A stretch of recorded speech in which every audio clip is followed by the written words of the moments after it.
So everyone, thank you so much for joining us for Masters of Dread tonight as we begin episode 3 of Masters of Dread. So thank you everybody for coming in. And just a quick reminder for everybody, while we are streaming live on Twitch every Monday at 8:30, you can also catch up on past episodes on our podcast, which is Rolling with Advantage. And you can find that pretty much anywhere, Spotify, Podbean, we're just about everywhere at this point. You also can catch up with the past episodes on our YouTube channel as well, which is also Rolling with Advantage. I think there are links to all of that in the description below. I just want to go ahead and shout that out. So thank you all for joining us. Before we dive in, I do want to do a quick introduction for all of our players. And we're going to start, we're in a little bit of a different lineup here. I'm in the middle. But the person all the way to the top, our Canadian friend is... Hi, everyone. I'm Ellie. I'm Elbel here on Twitch, as we are live on Twitch right now.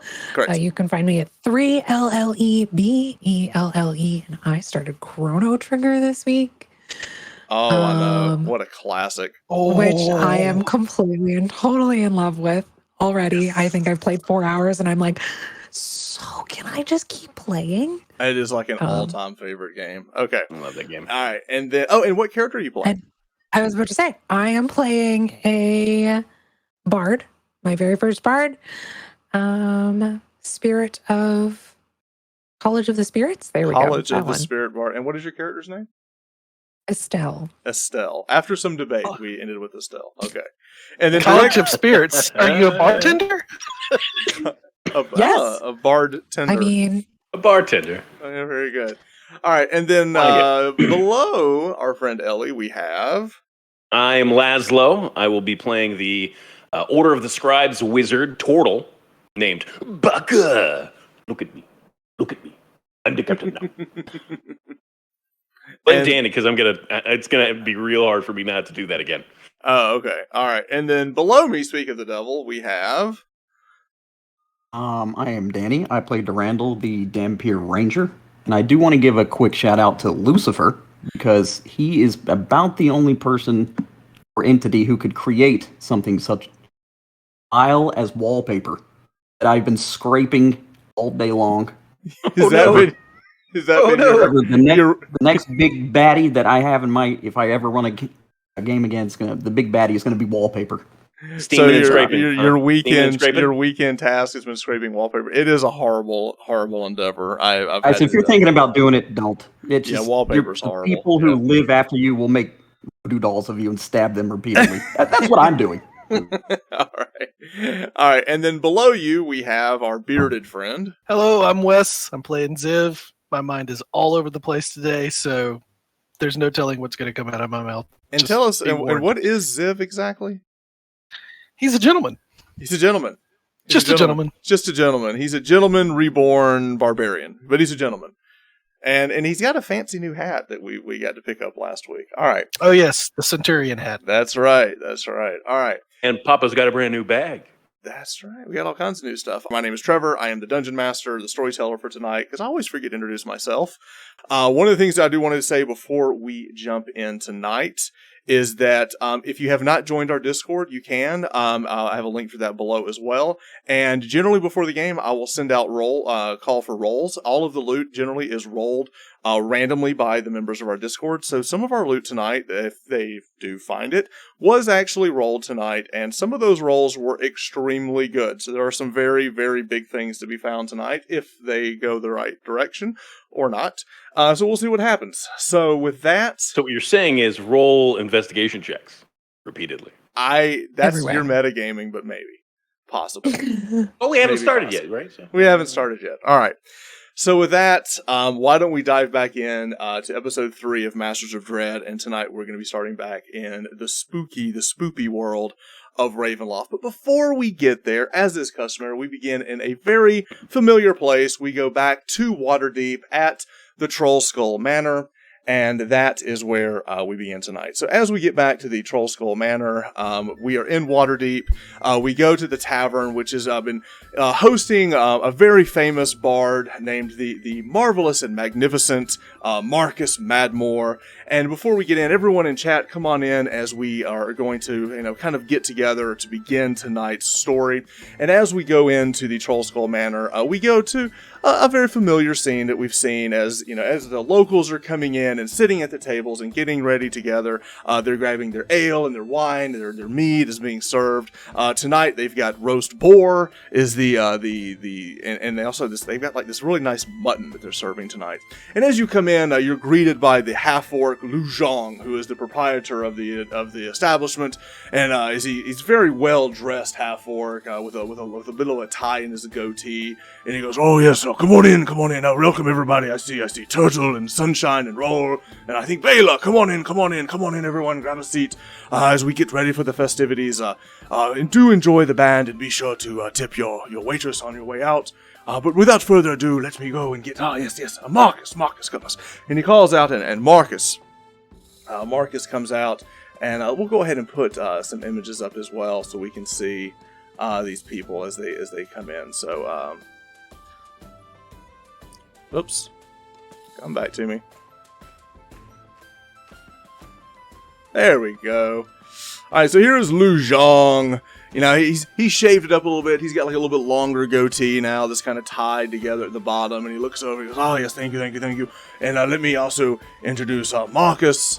And Marcus comes out as well. Let me see. It's pronounced Marcus, but it's actually spelled Marcus. It's weird. Yes, Marcus, Madden.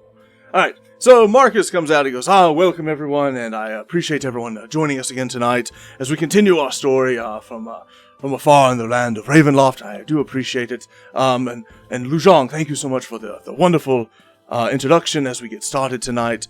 He reaches over, and Marcus reaches over his hand, and he kind of shakes across the lighting, and all the light begins to dim as all the food and the drinks have been collected, and all the people are getting seated, and they get ready to begin to hear the next story. And as he does that, he reaches back and he motions to the band in the back to lower the music for it is time for him to begin his tale.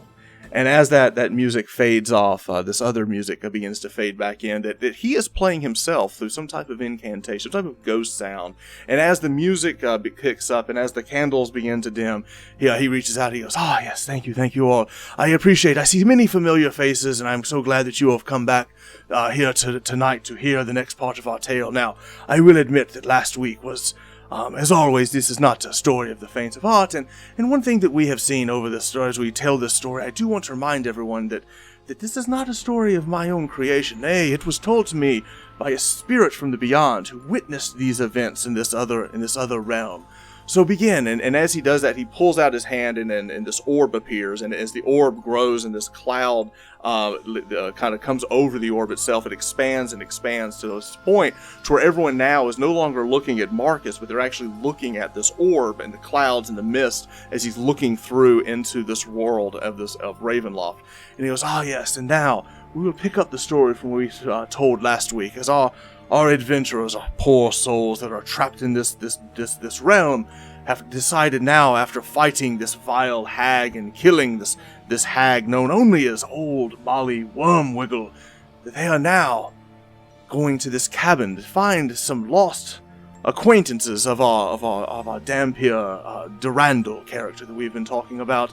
And as they travel out, we begin the story tonight at the cabin."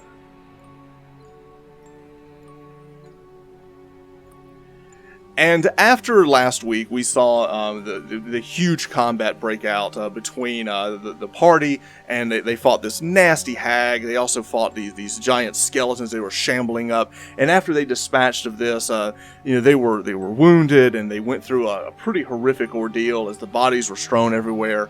And at this point, they were like, "We've got to get back to find out what happened, to if there's any survivors, anything else that we can do for the poor Darundal family that apparently this hag had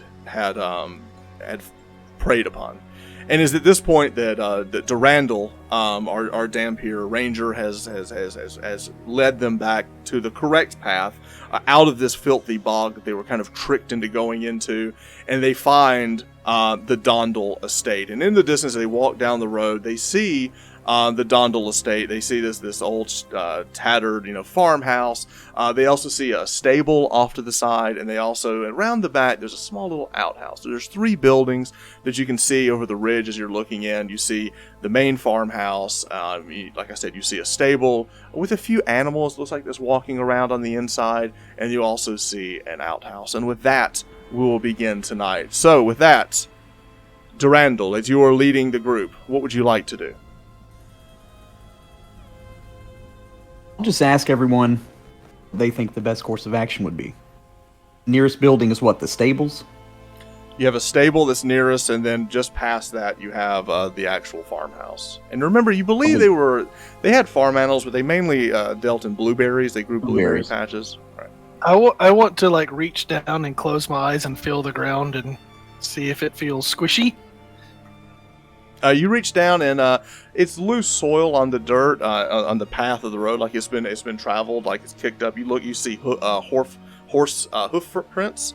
But it's not a bog. It is not a bog. No, I'm gonna keep poking it just to make sure. it's not a bog. Looking around, do I see Aaron at all? Do I see? No, you do not. You do not see any spirits about. We peek in some of the buildings. Before we do, Baka, what are you doing? That's the first thing I'm going to look at. Is I'm going to start looking at investigating the outhouse and the barn. Not going too deep into anywhere, just making sure that there hasn't been anything around here in a little while. So Be careful investigating the outhouse. As the 4 of you go, you all kind of fan out. I imagine that Esteel is kind of sticking close to Baka, has been the norm. As you two go back to the stable, you see a pig is still roaming around just outside of the stable, and you do see what looks to be something rather large moving on the inside of the stable. And through the cracks of the stable doors, you look to see that there's some type of horse or maybe a mule inside the stable itself. One of them wily horse mules. It's hard to tell how big the animal is from the outside. Can I go in and check on the animals? You may. So as you two investigate the stables, what are Darundal and Xiv doing? I'm gonna walk up on the porch and knock on the door. Okay. So you just walk up to the porch, you go clang, clang, clang, you just knock on the door. There's echo, there's silence. You don't hear anything coming from the inside at all. Do I fit on the porch? You do. Well, you have to kind of duck your head down, particularly with the large red plume that's coming off of your helmet. I would take that off. I'm not going to go in somebody's house with my hat on. All right, so you take your helmet off, you're holding down, you knock on the door, you're looking around. You barely fit under the giant awning that's kind of coming over the front door of the house itself, but there's no sound or no one calls out from the inside. As you're doing that, Darundal, where are you at? I guess I have the displeasure of checking the outhouse. You look around back. You see a small outhouse, not that far from the stables itself. As you look by, you notice you've been here before. It's been some years since you came by here. You look around and it's changed a little bit. You don't remember them having a lot of livestock, but you do recognize that they do have an old mule on the inside that you do remember from a few years back, and you see him kicking around inside the stable. What about the outhouse? You go and you look in the outhouse. You just kind of like push the door open and you look, and it smells like an outhouse. Does it have the little half moon carved into the door? It does. Awesome. There you go. Right. I guess I'll start making my way back to, sneak thief McMaster's down here, just busting the door open like Kool-Aid. I'm just knocking on the door, and if I don't hear anything for a while, I'm going to crack the door and be like, "Hello." It is latched, but you don't feel that it's a minor nuisance to you. You could just push it open. Push open how? Are you encouraging him to break and entering? I'm just saying it would be easy. I'll wait on Darundal. That's not very nice. All right, so as Darundal, you're coming around the side. Let's go back to Esteel and Baka. Now, you see the animals. There is one pig, and there is one mule on the inside, an old white mule just kind of milling about on the inside. Looks like he's chewing on something. The pig, on the other hand, is just kind of like walking around and kind of hoofing around. You hear as the pig is like looking around. Can we tell how long it's been since these animals have been cared for? It's hard to tell. They're both very dirty, and it might have been a while, but it's hard to tell. Like the pig's like in the muck and looking for food and stuff, and the mule is eating something. Can I go check on what it's eating? Just You see, can. like, see if there's fresh hay. Like, It's eating some soggy hay. It looks like some of the panels of the side of the barn have kind of given way and rain has gotten in, and a lot of the hay is like damp, and he's just kind of like he's nosing through it and kind of eating what he can. Can I cast prestidigitation? Still never know how to say that spell. Correct. Can I pet the horse and make him clean? Yes, you can. So you cast prestidigitation and you kind of like clean off some part of the front part of his mane and stuff, and you pet him, and you know where you thought he was like it's like this old gray mule. He's actually a white mule, and he's like that's actually kind of a clean. Once you get him cleaned, it's a good looking animal. Start throwing down some fresh hay if there is any, and just not like trying to take complete care of the animals, but making sure they're okay for a little while. As you're able to find some hay that was off to the side that he couldn't get to in his gate, and you kind of motion it over. He immediately motions over and starts eating that. The pig is just moving around, and as you're doing that, it kind of brushes up against your boot as it's looking around for food as well. Do we see Get him. any? You're good. I was going to say, do we see any food for the pig as well? You see a trough. It's empty, but you don't see anything that it's just sniffing around. But I mean, you know that pigs eat just about anything, but you don't see pig food. No giant barrel labeled pig food. There's no That's what I giant was barrel thinking. that says pig food. No. Anything else in here? Taking a look around. Other than that, that's all you see. You see like pitchforks. We'll head back to the house then. Okay. All right. So you two start heading back to the house. As you two are heading back, you see Darundal kind of cutting around the side, and you also see the giant Xiv just knocked on the door and kind of looking around. And Xiv, you turn and you see the three of your companions kind of moving over toward closer to you. It's locked. I can't get in. Well, Esteel, you mind giving him a hand on that one? I can, yes. Can I sleight of hand open the door? You absolutely can. It's very easily. It's not even a roll.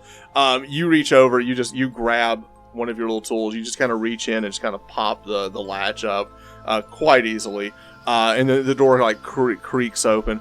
As you look inside into the warm hearth of this house, you see that it is a little damp on the inside. You quickly look up. You see there's looks to be like there's a hole in the roof and some rain has gotten in, so the whole area is kind of damp.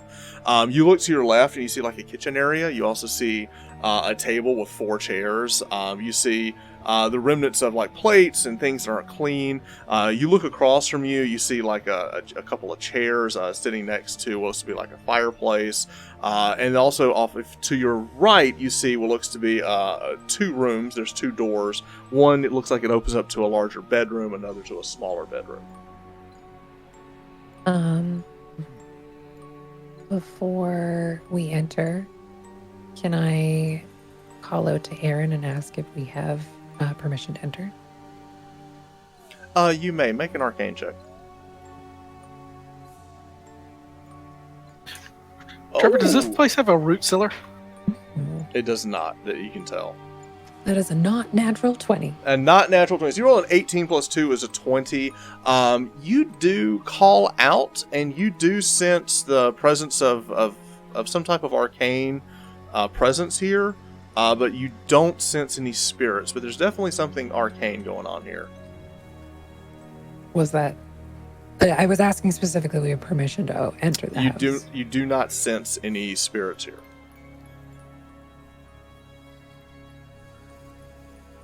I don't think there's anything stopping us from entering this house, but it's also not welcoming us in. Do you sense anything in particular? Nothing magic of some kind, but Do you sense at all where it's coming from? did I have a sense with that of where specifically? With Within the that, house? you do sense that it's coming from one of the bedrooms. I head over to the door of that bedroom and bring out my spell book and cast Identify as a Ritual.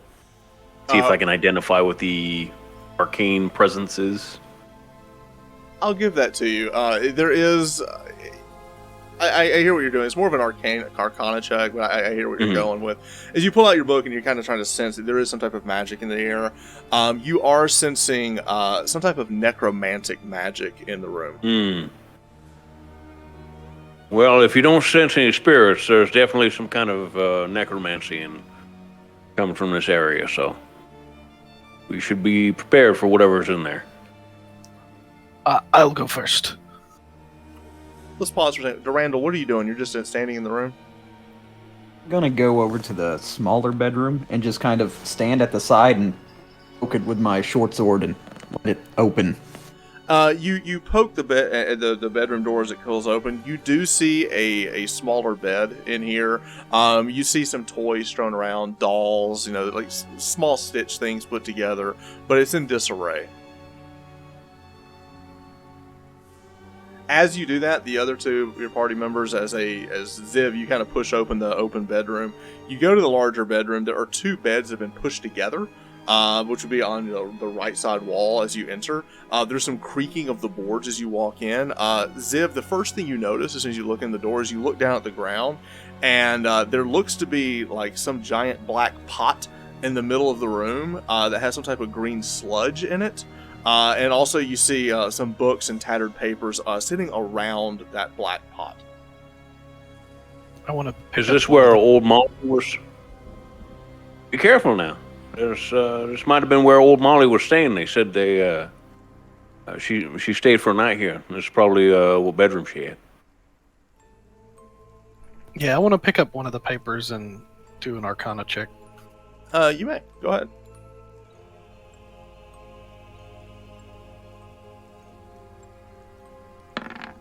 That's +4. Okay, so 14.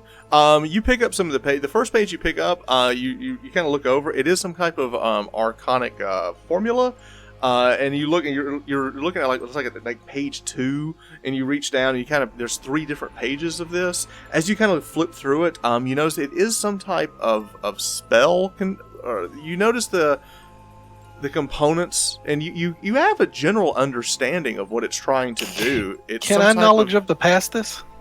I'll give it to you. Yeah. Onto the pasta. Knowledge of past life. As you're looking through this is something that you, at one point in your deep recesses of your mind, you remember performing something similar to this. And as you look through it, it's an arcane scroll to animate dead.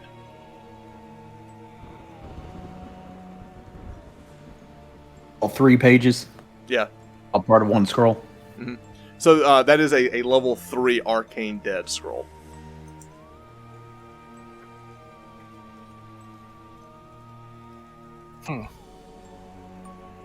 The necromantic magic they were feeling. It does give off some type of an aura. I want to grab something in the room that I can use to stick into the pot to kind of. Without a problem, you reach over, you find it looks like some shears, from the gardening, and you poke it down in there. As you poke it in there, there's like this sizzle that comes off of the metal itself as you push it in there. There seems to be 2 large objects in there that are bobbling about. As you do that, you see both of them bobble up, and they both would be skulls, a larger one and a smaller one, kind of bobble out of the top of the cauldron.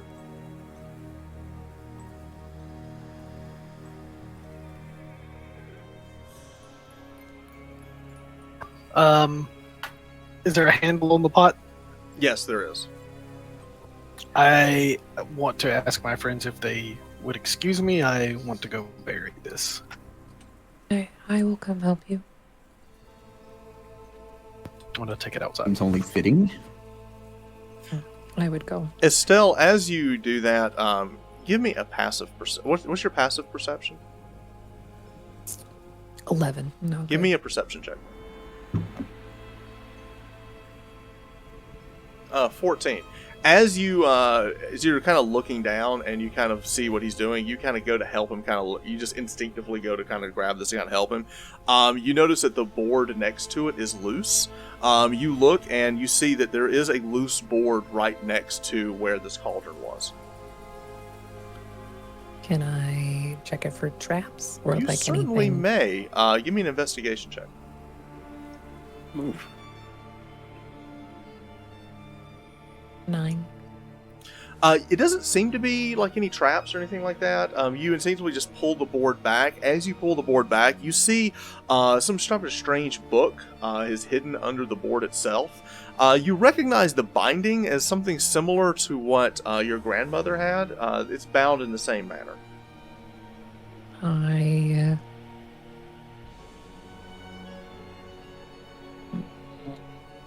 I want to touch it, but can I cast Identify on it? You may. Do you have spell slots left? I do. Okay. You quickly, as you look at the book, you cast Identify on this, and somehow, just between the magic that you learned from your grandmother and it is passed down to you, you see what this book. You almost see into the future of you reading this book, and you see that it is what is known as a tome of understanding, and it grants whoever studies it a bonus to wisdom. I would take the book. Okay. All right. So you pick up the tome. Nice. Oh, that is a really good pickup.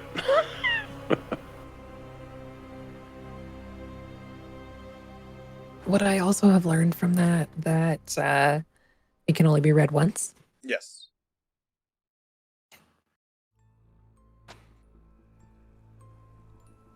As she's doing that, Baka, what are you doing? Look around the rest of the room and see if there's anything else out of place or noteworthy. There's a dresser in the side of the room. You just kind of go through it. You kind of pick through it. You do see that there is a small box in there, like a jewelry box. You open it up and it's like a ton of coins in there. There's a large amount of money in here.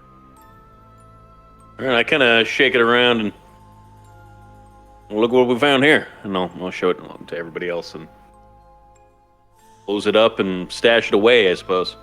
You pick up 200 gold coins. I think they could have fixed the roof. I'm taking the skulls outside still. All right, so as all that is happening, you take the skulls outside. Do you just want to like go find a place and dump it? What do you want to do? No, what I want to try to do is I want to try to use the eye sockets to fish out the two skulls and to try to go to the pump and clean them off with some water. Okay, you can do that. I can step in with. Let me make sure I have it as well. And press the digitation and just clean them off. You clean off the skulls itself. Baka, give me a perception check as you are outside doing that. Sure. As you cast prestidigitation over that, you roll a 17 for perception. What's the total? As you do that, you look over and you see there's a loose soil off to the right, and you do see what looks to be a freshly made headstone. I will take a look. I will examine it to the best of my ability. You go and you look, and it is it just says Howard Darundal on it, on the headstone. Is Estelle still inside? No, I would have followed you outside. Yeah, I'll point it out to her that one of the Darundals appears to have been buried here. Is it fresh? Yes. I want to look around and see if I can find a shovel, maybe in the barn or somewhere like that. You do find a shovel in the barn. You see a few. Does the grave look like it was disturbed, or does it look like it was a recent burying? Recent burying. And no other headstones around. Any That's the only one. graves? Any other graves potentially without headstones? It's the only one that you see that's marked. Sorry, that's me. I was trying to look at something. Oh, okay. Apparently, I'm rolling. Oh. So, I guess I would want to see if this skull belongs to one of them to return it.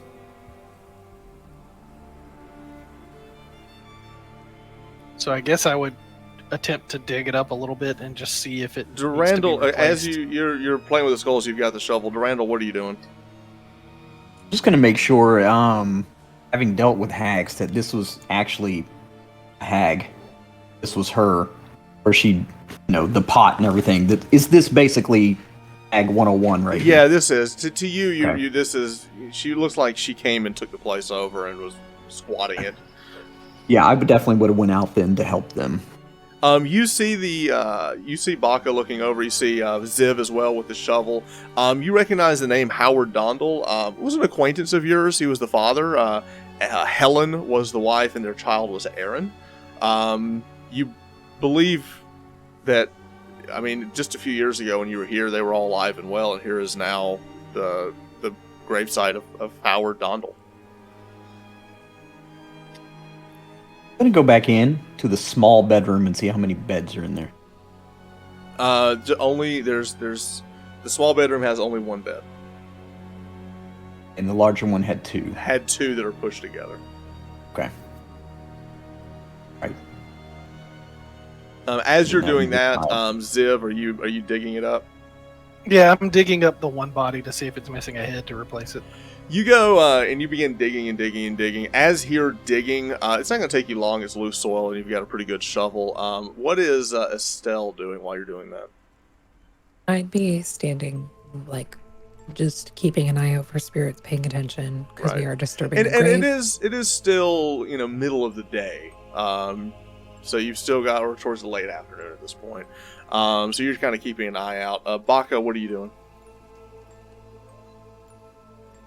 I am next to Xiv as he's digging up the grave. Okay, so Xiv, you keep digging, and then as you dig, you're going through, and all of a sudden you hear a clank, and you hit something metal as you're digging.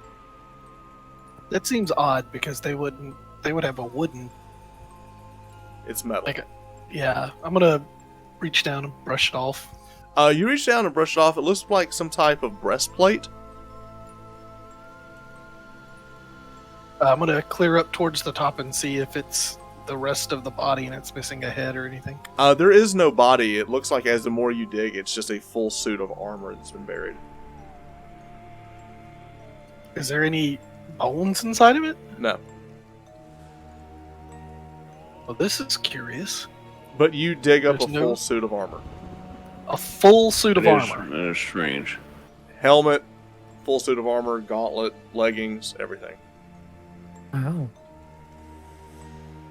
I'm gonna ask Baka, does this seem magical in nature to you? The armor itself? Well, let me take a look. And I will take a look to see if this is, the armor seems magical at all. The gauntlets, the breastplate, the greaves.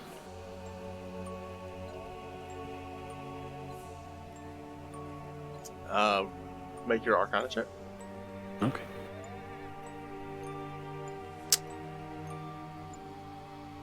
Hard to It's a tell. 9.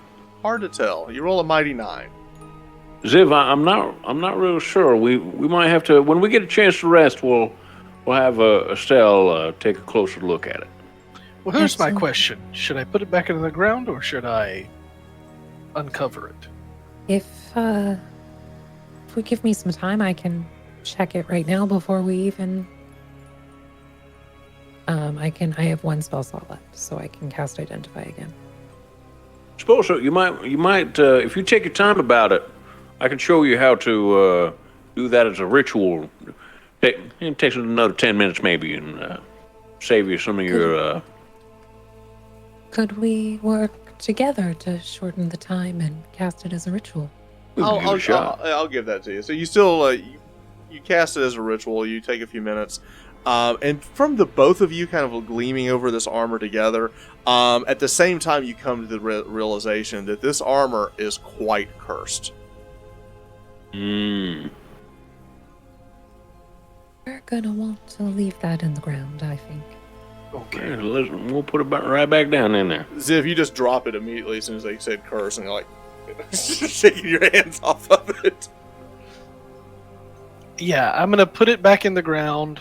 It's already got. I'm gonna look at the skulls and see if I can determine which one is male or female. And Give me a medicine check. why I have that.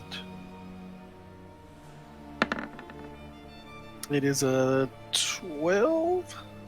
They are both female. One is an adult and one is a child.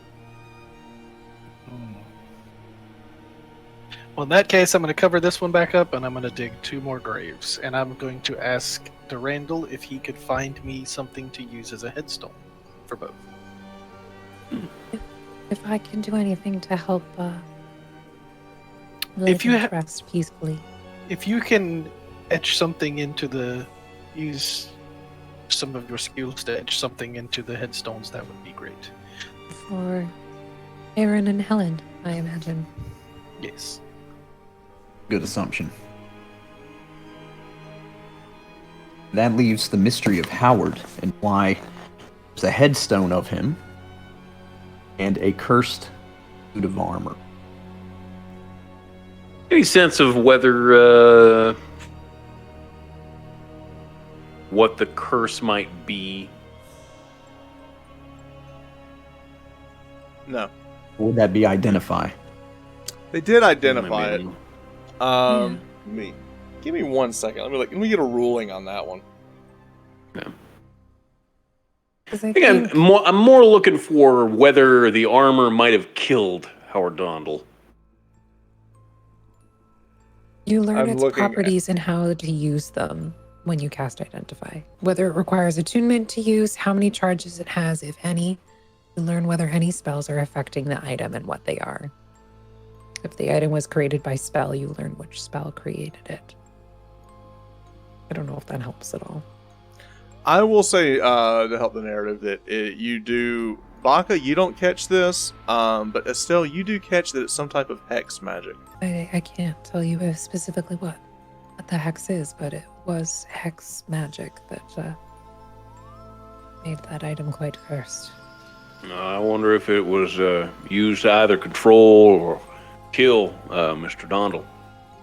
I suppose there's no telling at this point. No, and I don't suggest anybody put it on to try. So at this point, you have buried the remain or whatever you have left of the Helen and Aaron, and have you reburied the armor as well? Yes. Okay, so you rebury the armor, and after that, we're getting close to dusk at this point. What do you want to do? Should we stay here for the night? I was thinking the exact same thing. Good place to look out from and protect ourselves and the... I don't know if there's a way for us to seal off that room that the hag was in, but otherwise, yeah, let's steer clear of that. Idea. Okay. So you go back in, you get ready. As you kind of look around, Darundal, you go around and you find out back there's blueberries are ready to be picked. You're able to kind of easily grab a bucket and grab a bunch of blueberries and kind of forage around the area as well. You do also find that it seems like they had a lot of carrots growing as well. You're able to pull some carrots. Between the carrots and the blueberries, you bring them inside. There's also, they had some stores in the house, so you're able to put together a meal for everybody just using, between the rice that they already had there and some of the vegetables outside. You're able to put together a meal, some stew and stuff like that. You're able to light the hearth, and there is a little bit of mist, like a rainy mist coming through the hole up top. Is there anything y'all want to do outside of sealing off the master bedroom that the hag was in? Is there anything else that y'all want to do? Yes. Go ahead. I was just going to say, I found this book, a tome of understanding. Does wisdom knowledge help anyone? Randall, that might help you, wouldn't it? Yes, that is Kinda my right primary there. stat. I would pass the book off to you. Okay. Oh, this is a mighty, mighty gift. Thank you. You're welcome. So you, Darundal, you pick up the book, and as you flip it open, you begin to read.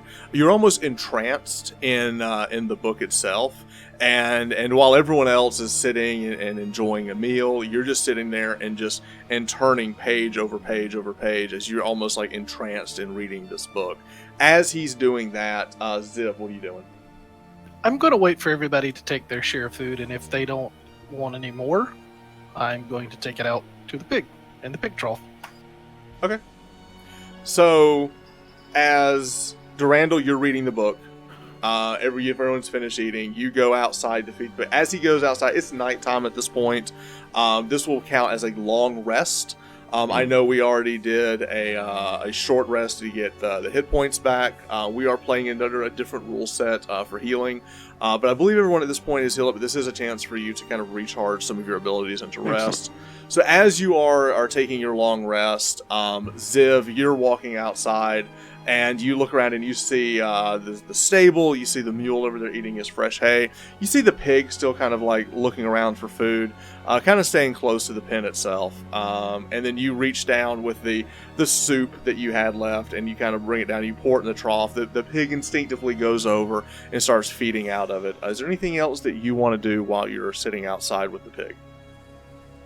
I want to see if Nylissa is anywhere about now that I'm outside alone. Give me an Arcana check.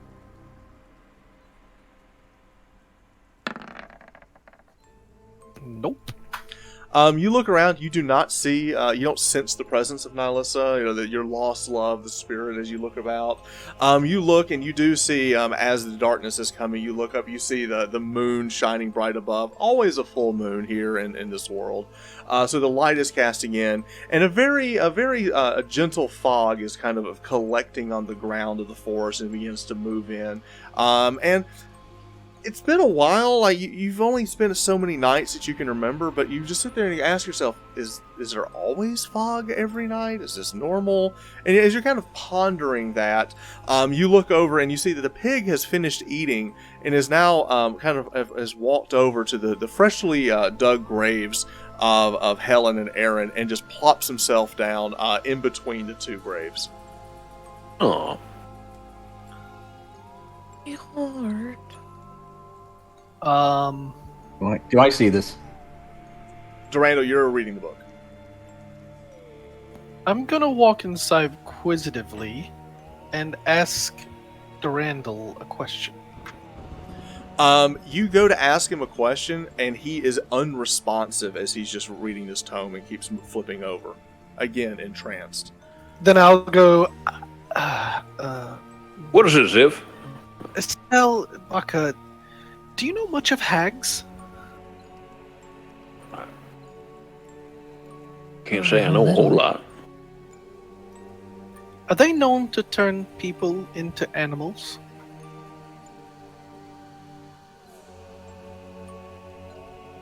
Can I roll for that? Would I know? Yes. Give me a history check.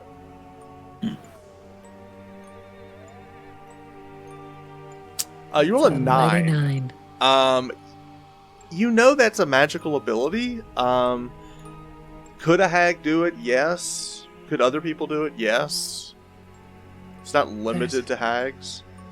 There's a possibility. Why are you? I want to open the window and show her what I'm seeing. You see what looks to be a very sad pig sitting between two graves. Well, that's a heartbreaking sight. I mean, I could go and try and talk to the pig. You can talk to pigs? Well, I can talk to spirits. I have never tried talking to an animal before. That'd be a good idea because I was going to suggest actually slaughtering the pig. since I know, there's no one here left. There's no one here left to care for the animals. So when we leave, I mean, we might as well. We should probably take the mule with us, and we can't just leave the pig here to starve. No. But if some magic involved in potential transformation from a human to a pig, then, I don't know. I mean, Moral we quandary. I can try. I can take a look. Try and speak to it. I'll go back outside with her. All right. So at this point, who all's outside? Ziv's outside, and Estelle. Also, everyone's leaving Darundal inside the house. Darundal, you're alone in the house reading your book, sitting next to your fire. The three of you go outside. I'm leaving the window open where I can see inside to it. Okay, so you leave the window open. You can see inside. Estelle, what are you doing exactly? I would probably ask for help from the spirits and try and roll on the spirit table to see if I can get any bonuses to help me speak with animals. Can you guidance yourself? And I can guidance myself as well. Okay, so But guidance I can do yourself. that. I can use a bardic inspiration point. Rolled a d12 and see. Okay, go for it. Okay, because there is one on here that owns animals. Okay, What do we get? What do we get? 6. We got a 6, which is Tales of the Traveler. The target gains temporary hit points equal to the roll of your bardic inspiration die, plus your bardic level. While it has these temporary hit points, the target's walking speed is increased by 10 feet. It's not any help. But do roll your bardic inspiration die to see how many temporary hit points you gain. 6 max. Max, Nice. very good. Plus your bardic level, so that's 3, so that's 9 temporary hit points. Yeah. All right, so you do recall the story of the traveler, but tell you what, give me an animal handling check plus your guidance as you try to work with the pig. That's a 4. Plus a d4, Plus a d4, you get which an is 8. a 4, so that's an 8. It's an 8. You go and you try to start. You talk to the pig. The pig just kind of puts his head up on your knee as you kind of pet it. You've made friends with the pig. Baka, what do you want to do as you see her petting this pig? Well, have you figured anything out? I definitely don't want to kill it. I know that. I agree. Do you understand what I'm saying? Looking at the pig. One grunt. It just for kind of yes turns and- its head and kind of flops his ear over and looks at you. Maybe? Is that a yes? Hard to Can you tell. grunt for me? It is always grunting as it breathes. It grunts. But like, one grunt for yes and 2 grunts for no? I'm gonna walk to the other side It of it where, grunts. where it's not looking at It me. grunts once. It does. So you understand me? It grunts.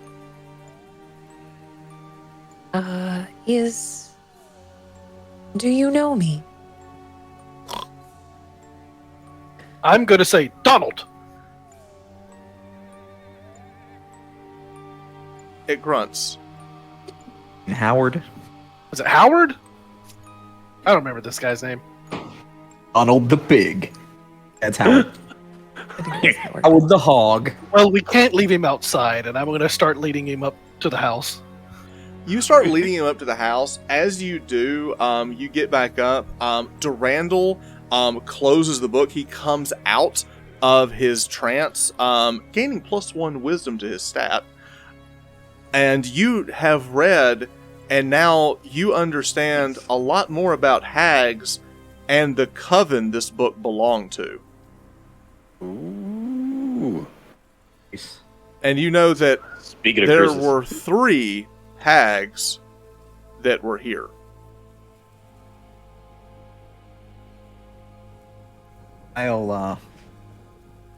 Get up, I suppose. Find my friends. Ask why are they leading a pig up to the cabin. I press the digitation of the mud and muck off of the pig before it comes in the house. That's one clean pig. It's one clean pig. We question if the pig might not be a pig. Well, I can figure that out for you. Ask speak with animals. You cast Speak with Animals. What would you like to say? Howard, is that you? Yes. Yes, it is. The hag Molly turned you into this. No, her sister Polly. Oh. Is she abouts? She goes to and fro. She due back anytime soon, do you know? Does she have a schedule? I don't know. She was picking mushrooms with Mags. How did, what can I do to turn you back? Did I know that from the book? Yeah, Did not, huh? possibly if you were to kill the caster, it might break the enchantment. Now, what about the, donkey or the mule? That's not a distant relative or a friend, or it's just the beast? No, that's just Abba. Right. What happened? Molly. Hey, hold on. Am I speaking common, or am I actually, like, snorting? You're grunting. So everyone Oh, else God. just sees Duranda going, and the pig going, yeah. So Randall, the two pigs, grunt once for yes and twice for no. they're having a very deep conversation of grunting noises, as Howard, the pig, lets you know that there are two other hags still about, the rotten Mags Mudwallow and the cackling Polly Titchwillow. Well, Howard, Mags and may it Polly. may it help you in your grief to know that we slaughtered Molly. And he kind of senses, he looks around and goes, and he kind of he smells something as he kind of looks out the window and like almost in a panic, and he dashes, and like you see this pig just run and dash, go into the small bedroom and like slide and kind of try to crawl under the small bedroom, the bed in the small bedroom. I thought he would have a better reaction to that news. But hey, A reaction to what news? I told him we killed Molly. And he did that. He ran for cover. Can I do a perception check to see where he was looking and sniffing at? Yeah, give me a perception check.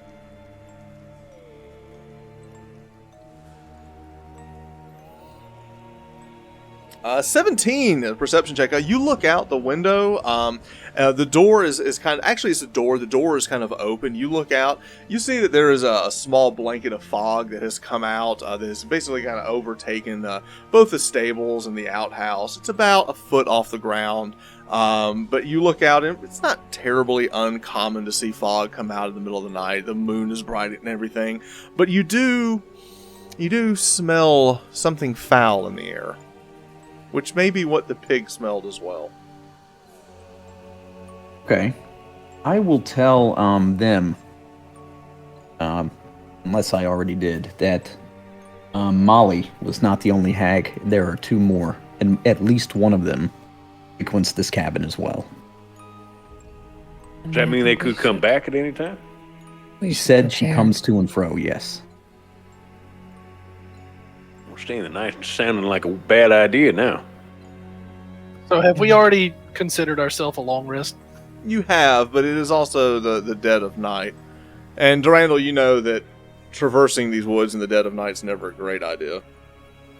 You could make a run for it, and try to get back to town. You could do that in the middle of the night through the woods, or you could hunker down here, as it were. I mean, we do have those horseshoes and a horse out back. That's a good point. How quickly can we get the shoes on that mule? I don't know how many of us if the could mule ride the mule. Yes, I don't think he can carry us all. I think we need to...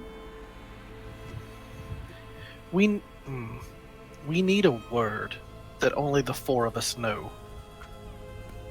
They seem to play on our nations and what we see. We need to make sure that we know we are who we are. Now, before it gets any later. Right, but what if something can access our memories? And Well, that's a accesses chance. this conversation We'd write something on our arm. with your invisible ink. I don't know how invisible it'll be, but it'll be ink. It'll be magical ink. Good ideas, any? Actually, that's a good idea. Actually, I can make a mark. So what I can do, because I'll show, like, I'll summon my quill and just draw on the wall and show how just like with a wave of the quill, whatever I wrote on the wall erases. Baka, And are you going to give me... Baka, are you going to give me a vamp stamp? No, it was more of a temporary tattoo. I mean, if lower I back would is like where a you... butterfly on the small of my back, please. I don't know if I can draw a butterfly, but that's where I can put it.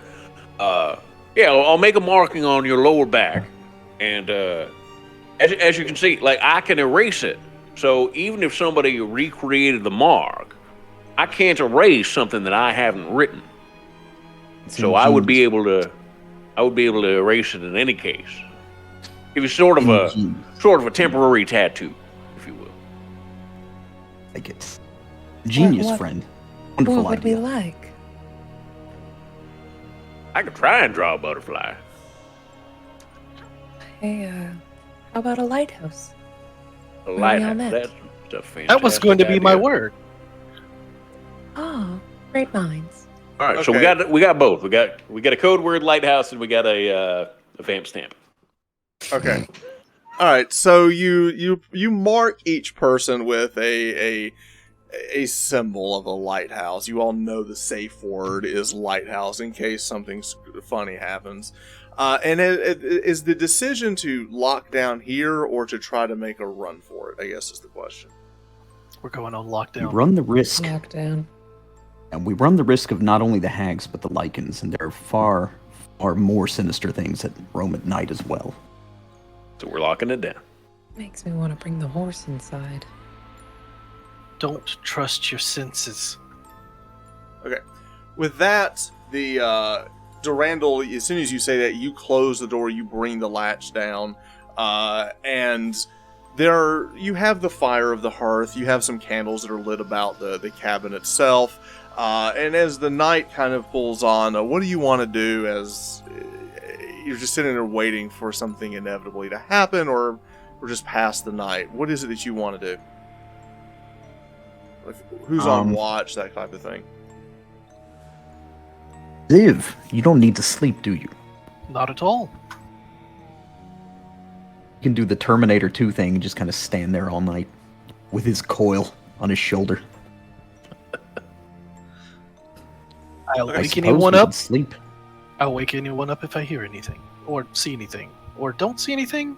I'll wake you up if I. Okay. As so that everyone else is just going to try to get some sleep and get some rest, as Xiv is on sentry mode. As everyone is resting, Xiv, you're on sentry mode. You're just basically standing in the middle of the room, coil or your giant maul, the broken Tesla coil broken over your shoulder, and you're just kind of constantly looking at every creak and every crack of the house as the wind blows. You quickly turn your head, and as you're in full alert of anything that happens. And it is several hours later in the dark of night, as everyone is quiet, the embers have kind of burned down to a very dull, like orange in the corner, that everyone is asleep and it's awfully quiet, that you hear a skittering sound coming from the wall to the right.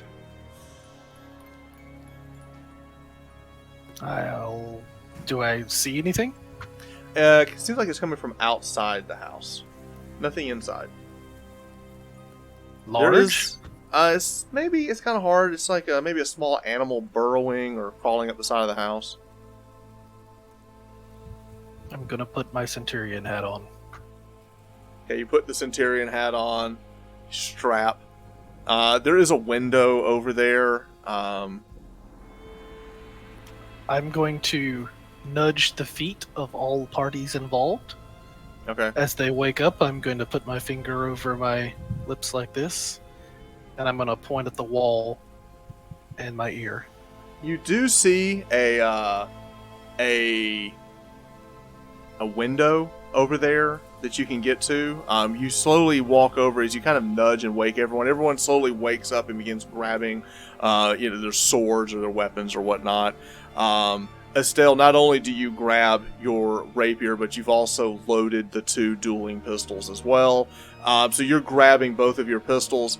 Xiv, you walk over to the window, you look out, and under the window, there is about a foot of fog just under the window. As you look out the window, you look and you see what looks to be something moving through the fog itself. Very small. Make a perception check.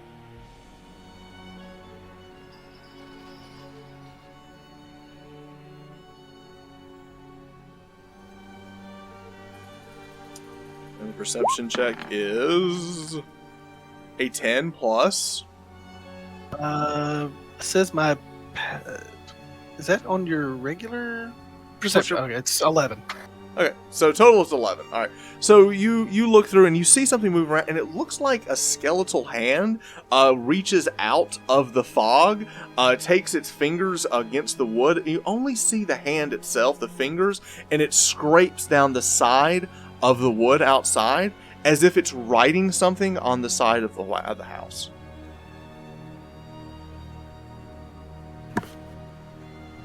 I'm gonna turn Not around with unsettling a very at all. disgusted look, like, ugh. Is it marking us? What does that mean? I know from the book at all. Give Or me hags. Yes, Darundal, give me an Arcana check. 19. You do know that some hags in certain covens have unlocked something called Runic Magic, and they can put wards and glyphs on things. So it is possible that it's performing some type of ritual magic outside. You should probably go out and engage it. She's writing some sort of runic. Do I see where it Language. was on the outside? Yes. I'm going to smash the bejesus out of it from the inside to try to break whatever it was writing on. Okay, so you're just Break going to it through basically the wall. just break through the wall itself, smash the wall. Kool-Aid. Bust the You have board to yell, itself. "Oh yeah!" Okay, all right. So you're trying to bust the board itself. All right. So basically, this is just going to be a strength check to see if you can break the log of the outside with the giant maul.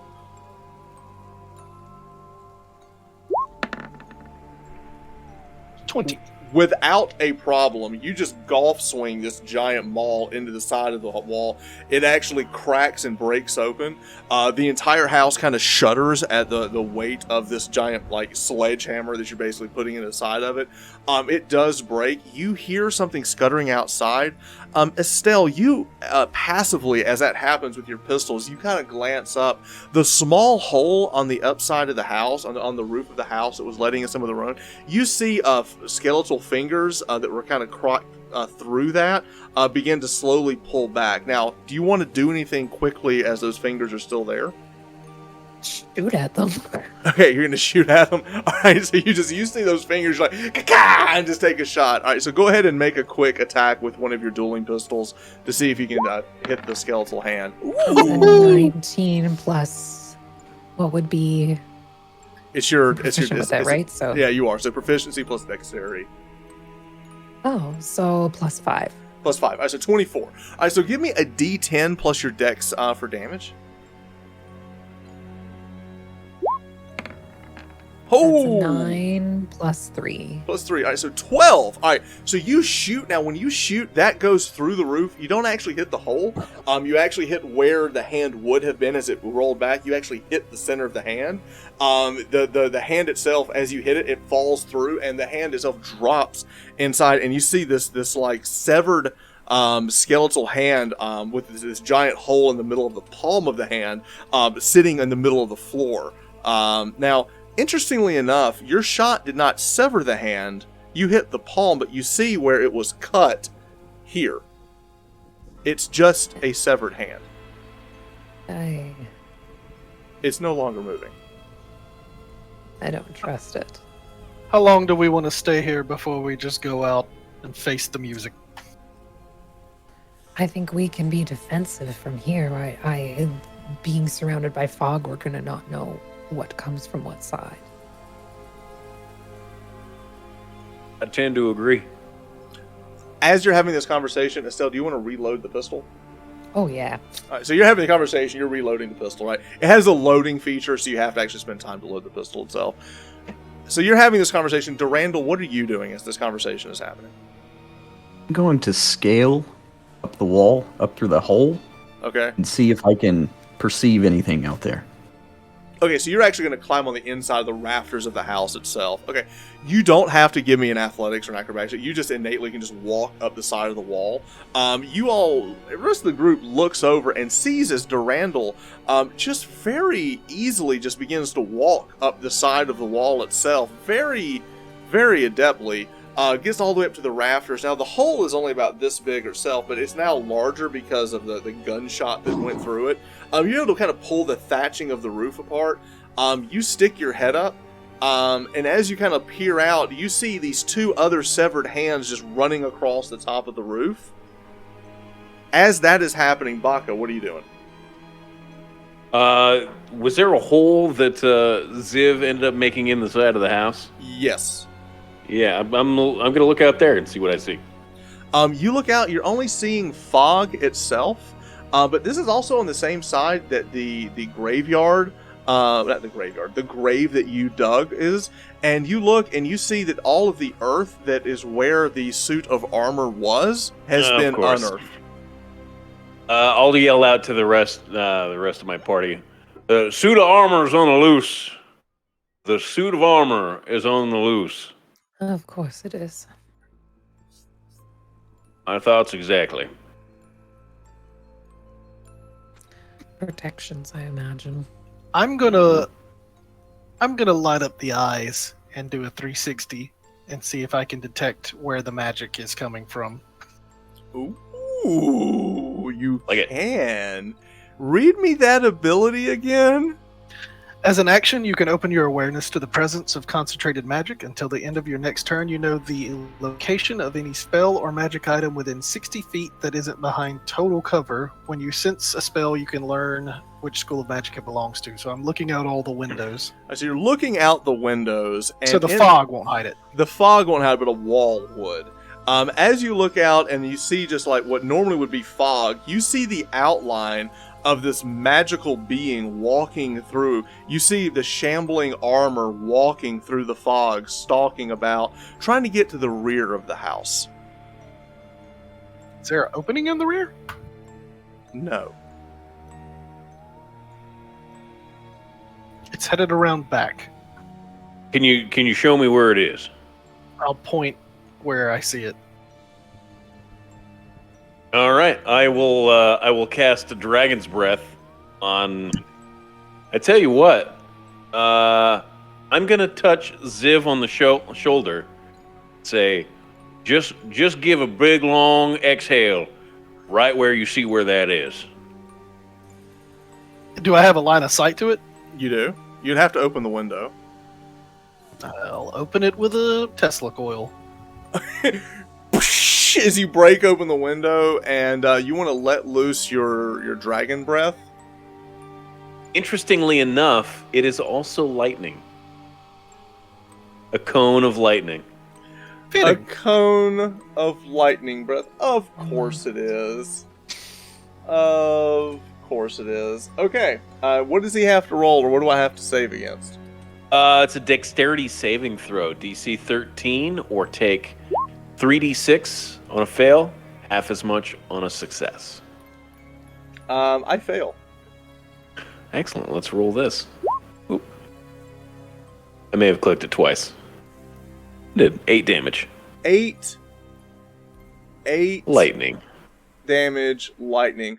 All right. So, Xiv, you look out, and as you see this thing moving around through the fog, you just let loose. You do exactly as Baka said. You let loose this breath. It pierces through the sky. It illuminates this metal armor, and you just see this as the armor kind of goes through it itself. And as it does, it starts like shaking. The head of it actually falls and rolls off of it, and now you've got this suit of armor rolling around without a head. With that, everyone roll initiative. Initiative. All right, but before we do that, okay, everyone can go ahead and roll. We'll add it in a second. What we're going to do is we're going to go ahead and go to ye old battle map. All right, now let's get everybody on here. We're going to take a quick second to set the scene. We're going to get all the players on here. So we've got Baka. Baka is right here. All right, and then we have Xiv right here by the window. Oh, we got to get Xiv to fit the map. All right, Esteel, I need to fix that. You're here. Darundal, you are still hanging off the side. This is where you are, but you're up. You understand? And then here is the turn order. All right, so as we enter combat, we're going to have Esteel will be going first, followed by the suit of armor, and then Baka, then Darundal, then Xiv. All right? As per usual, in the rear. Right. Esteel, you see you see Xiv break out the window and just let loose this lightning breath. You see the animated armor just kind of like start shaking, and then the head kind of flop off to the side. What do you want to do? Can I also see through that window, or do I have to get myself into a better position? You can see. The window's big enough, right? You can see through the window. Okay. I would like to move up to the window. Okay. Cast Hex on it. Okay. With my ritual type thing. With your ability. It's your natural ability. Right. Thank you. Okay. It is hexed. And wonderful. And then, can I do pistol? You may do. No, I can do pistol. one. You can do one pistol. One. Okay. I will shoot it with a pistol. Okay. Yes, you will. D20 plus 5, so 17 plus 5. Yes, you will. So 22. The crack of the pistol goes off. Roll your damage will be D10 plus your modifier. So it'd be 4 plus 3 is 7 total damage. Plus, it took how much before with the lightning? It took 8 plus. It took 8. So it's taking 15 total damage. You take the shot. It actually buries it. The slug actually goes through the breastplate and creates a hole. As you pull it back, you can smell the burnt ember of the gunpowder off of the pistol, and you're rolling again for the hex damage. My hex. Right. 5 for hex. So 20 total points of damage now done to the armor itself. Now, I will. Yes. Move. I was just going to say I'll move back and make room for somebody else. Right, so you run up, you hex, you take the shot, and you got to scoot back, dancing over the table, and now it is its turn. Okay. What it does is after it takes all of that, it reaches down, it summons an axe into its hand, and it runs forward. There is a moment where, Xiv, you see it, and it kind of goes like you can see through it as it walks through the wall, and then asks you a question. Let me ask you something. Right. That is a... It's axing you what your armor class is. Is your armor 16 or less? It is 15. So he does. He hits you. Okay.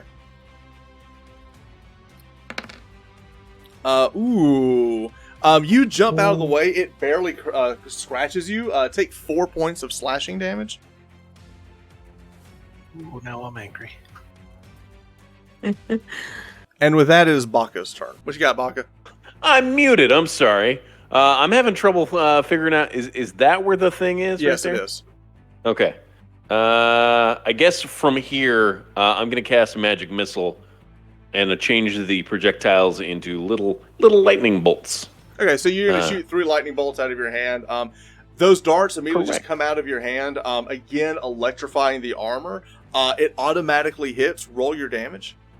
3d4 plus 1 for each of them. Okay. So that'll be 12. 12 lightning. Ooh, okay.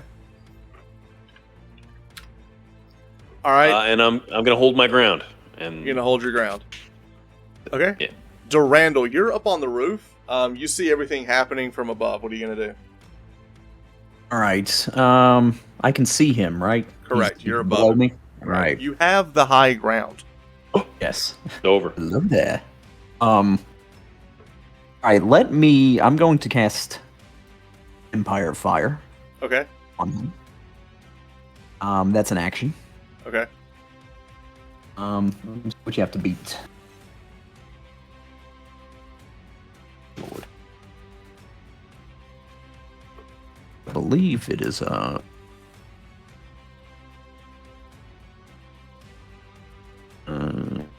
X saving throw, so you have to beat a 13 X. I passed.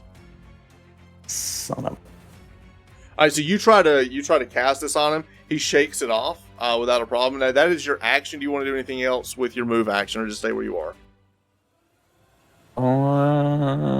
I am wary of those hands. Okay. I'll call out hands approaching, and just I'll move to some rafters, like Towards the middle of the... Not in the circle, not in the opening. Yeah, you're just getting away from the opening itself. Okay. Yeah. All right, and with that, we're going to go to Xiv. Xiv, it is your turn. I am now angry at this thing that I tried to bury and give it a peaceful rest, and now it's not taking to it. You go in your home. Answer me.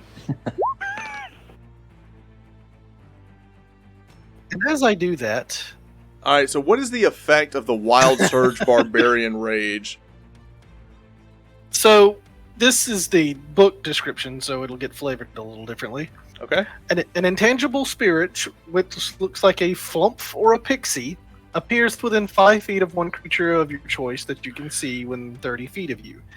At the end of your current turn, the spirit explodes, and each creature within 5 feet of it must succeed on a Dexterity saving throw or take 1d6 force damage. Until your rage ends, you can use this effect again, summoning another spirit on each of your turns as a bonus action. That's awesome. So a little electrical ball will pop up behind the thing at the end of my turn and explode. How about that? There you go. Okay. All right. So as you rage, this magic electrical ball kind of like just appears behind it as the wild magic surges out of you. Your eyes glow as you just go into this giant rage. You seem to almost grow in stature as you do that as well. Now that is just your bonus action, and with your action, what would you like to do? I know I'm going to get dinged on not having a magic weapon again, but I'm going to try to hit it. You're gonna attack with you just bring it to smash with your maul. All right, go for it. Can I yell at him? You can breathe on it again. Oh, I still have that? Yeah. You still have that. I'm going to swing at it right now. I just want to hit it with my big old maul. All right, you roll an 18. What is your bonus?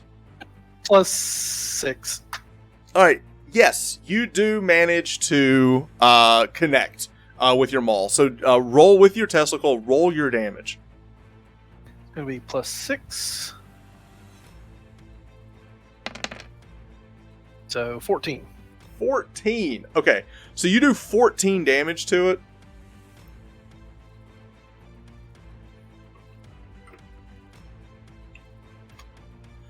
As you smash it, you actually it breaks apart and falls to the ground as your giant maul smashes it, and it's now in pieces onto the ground itself.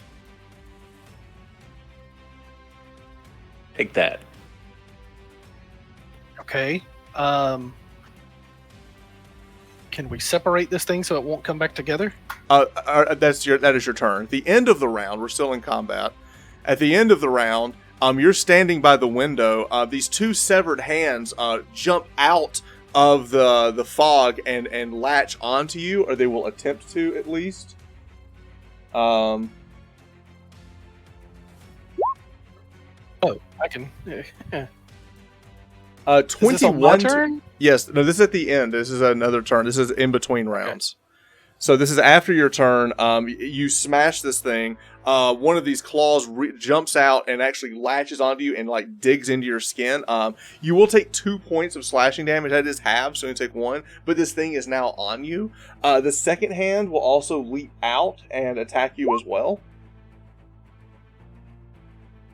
That one, you dodge out of the way and it goes loose, and now there is a hand floating around. There's a hand skirting around the inside of the room, but one of them is actually attached to you. So there's 2 of these hands inside the room itself. Now, also at the end of the round, Baka, give me a quick perception check. Okay.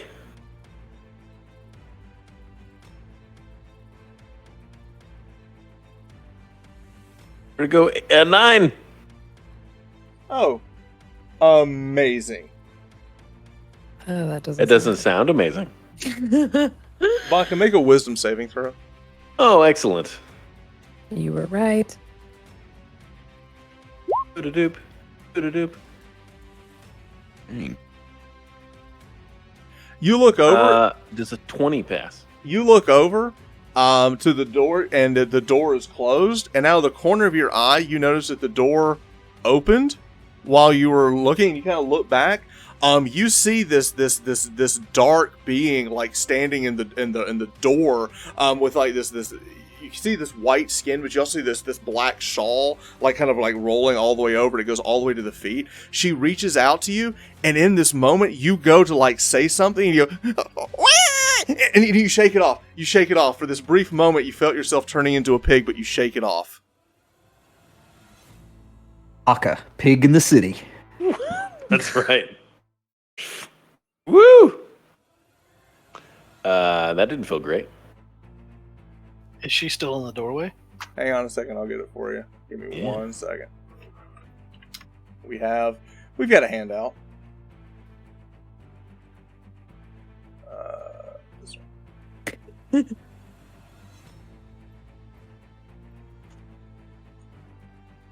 Horrifying. Thank you.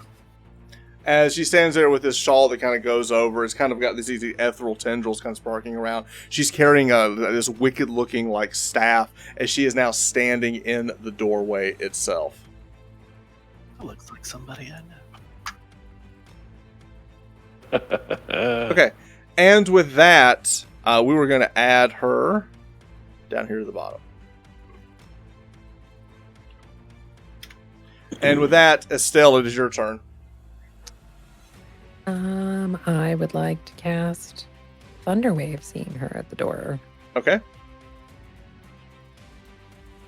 So I'll step forward so I'm not getting anybody else, but I'll be pushing forward and pushing her out the door. Okay. To do that is 15 Constitution save, please, Trevor. You reach up to cast that. The voice box in your mouth doesn't get the utterance of the words out as you look over, and this dark being looks out at you, and she simply says, "No," as if your ability to cast that has been countered. Okay, well, I would like to move my hex to her at least. That you may do. Okay, and then I will move backwards. I don't like this. The best part of that interaction was the look of frustration and anger in Ellie's face as she's like, "Ugh." How dare you cast a spell magic on me? Counterspell, Counter actually. spells, Which you can learn as well. No I metagame. know I can, and I cannot wait to do the same thing to you. No. Xiv, as you're standing there looking, you see all this play out. What is your passive perception again? 11. 11. You've got this thing on you that you're kind of looking at. You stop and you kind of turn your head, and you hear what seems to be some type of arcana language. Give me an Arcana check.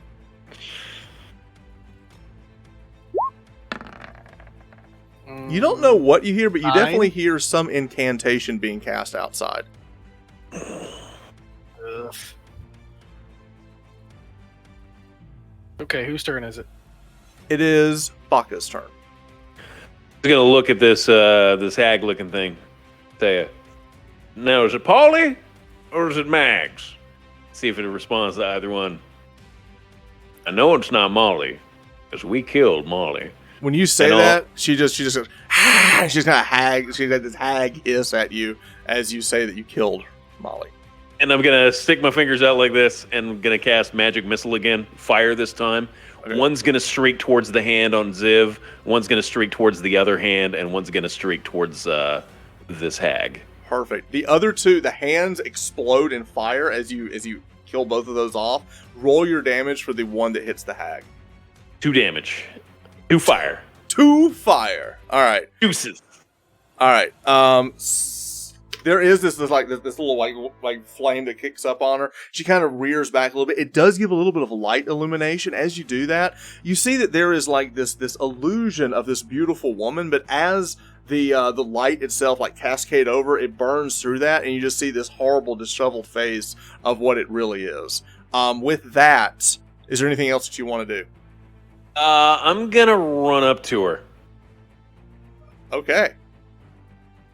And I'm gonna go into threat range. Okay. Big old turtle, and that's it.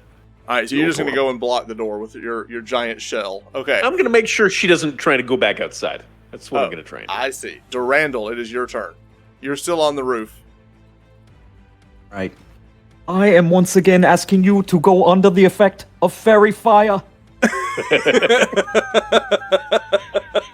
Bloodlust. 13. I'm gonna hit it right there in the doorway. All right, so you're gonna try to get her with fairy fire. Okay. Is that a dex save? Yes. Pass.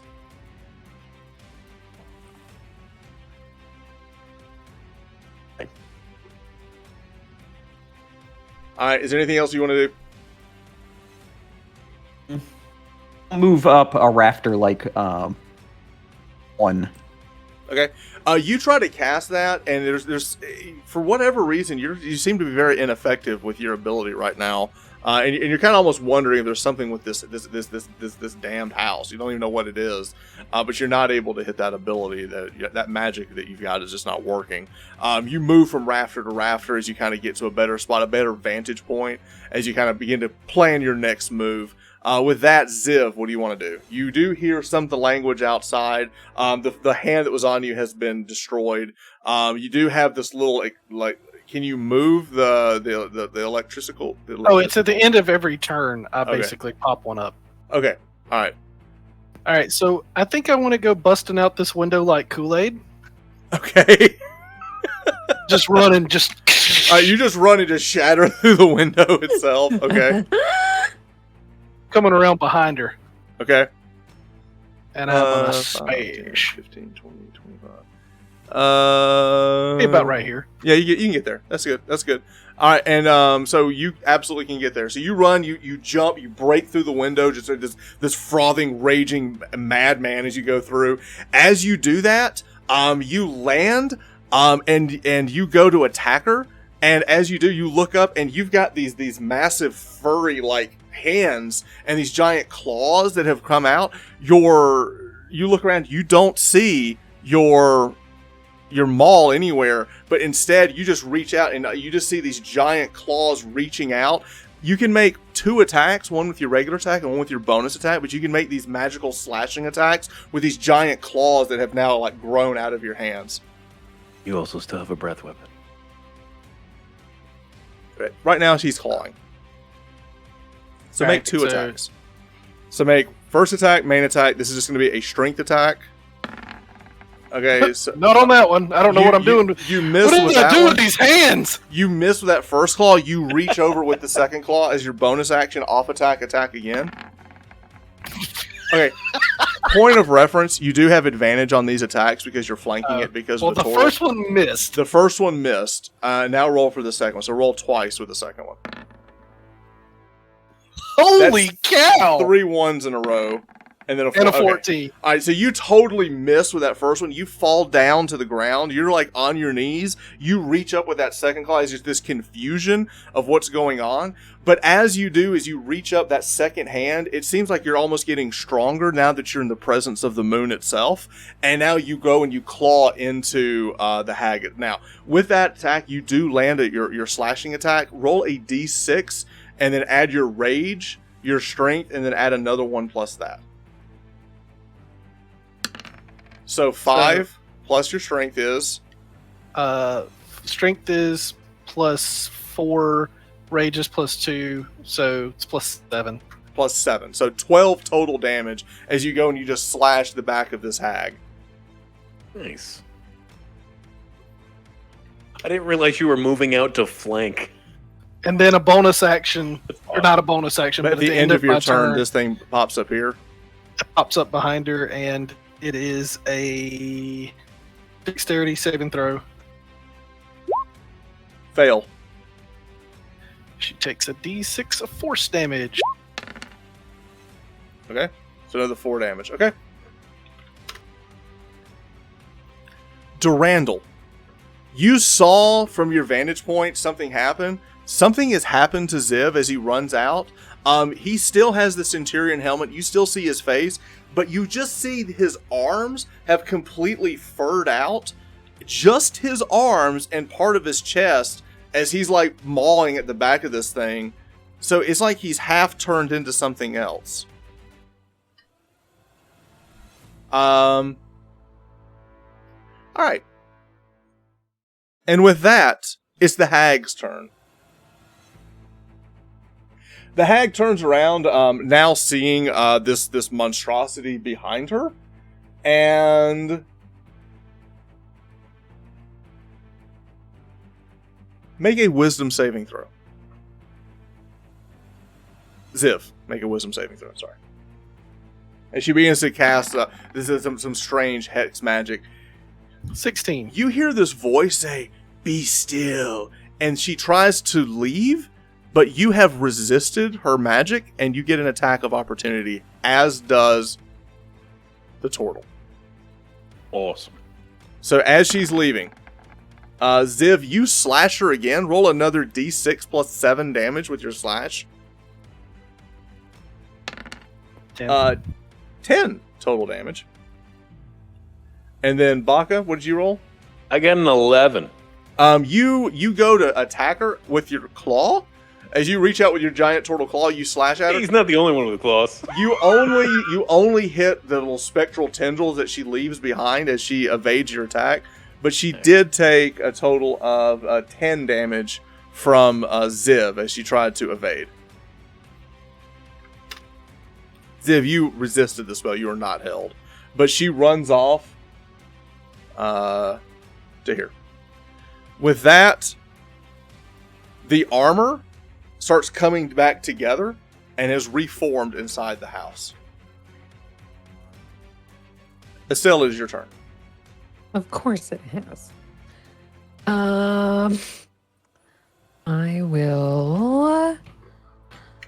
will try Thunder Wave at 2nd level at the suit of armor. Ooh, that I like. Okay, so you need to move up to do that, I think. 15, yes. Or just a half a step, or yeah. Yeah, Okay. not much. All right. So About 2nd there. level Thunder Wave. What is my save? 15 con. 15 con. Save. I failed. Yay! 3d8 thunder damage. Ooh. That's a whole lot of damage. That's 14, and I'm just trying to see if there's anything else. That's it. 14. Okay. 14, and you're pushed 10 feet back. You, as it's kind of forming together, you go and you slap your deck, and this force that hits it. It not only does it hit it, but it also becomes like incorporeal for half a second. It actually shifts it outside of the house. Great. So now it is sitting outside the house. Now, as you do that, is there anything else you want to do with your bonus action? Yes. I would look at Baka and say, "You're doing awesome. Get her." As inspiration. Baka, you feel so inspired as you have been cheered on from Esteel behind you. It felt really nice. It did. It So you did. get an extra didn't it? D6. Yeah, I there don't you get go. a lot of compliments. All right, Yes. Darundal, it is your turn. I Right. apologize. It is not Durandal's turn. It is the suit of armor's turn. Oh no, the- it's my turn, Trump. No. The suit of armor. The suit of armor goes and it sees Esteel through the window. It reaches back and it's going to fire a chain at Esteel that's going to kind of like go through the wall and try to grab Esteel. Cool. Do I need to make a save or? I'm trying to hit you. What's your AC? It is 15. You duck out of the way. As it grabs the chair, he pulls the chair out. There's a moment where the chair becomes incorporeal and goes through the wall and is now out in the yard. Great. And now Yard it's sale. Baka's turn. All right, I'm gonna run to where the hag's over here. Mhm. I'm gonna take a step out of the house, and I'm going to launch. What can I use the bardic inspiration for? Plus D6 is Save. Can I use that for an attack roll? Save, attack roll. Can I use it after I roll the attack? Yes. All right, You let's can- do You can that. see if you hit, and then I'm gonna launch an ice knife at this hag that's running away, Okay. and we'll go level 1 on it. ability check, attack roll, and saving throws. That was only a 10, so I'm gonna use my bardic inspiration. That's a 16. Whoa, that is going to hit. That will hit. Excellent. It's going to be 5 piercing damage. And then she's got to make a dex save. DC 13 dex save. DC 13 dex save. I failed. All right. Then she will also take the 8 cold damage as well. All right. Also, who had vampire fire on them? None of them. Nobody. They've resisted at all. Resisted. Sorry. Resisted. Okay. That's it for me. All right. So you run out. You cast this. It explodes. It hits her. You hear this shrill.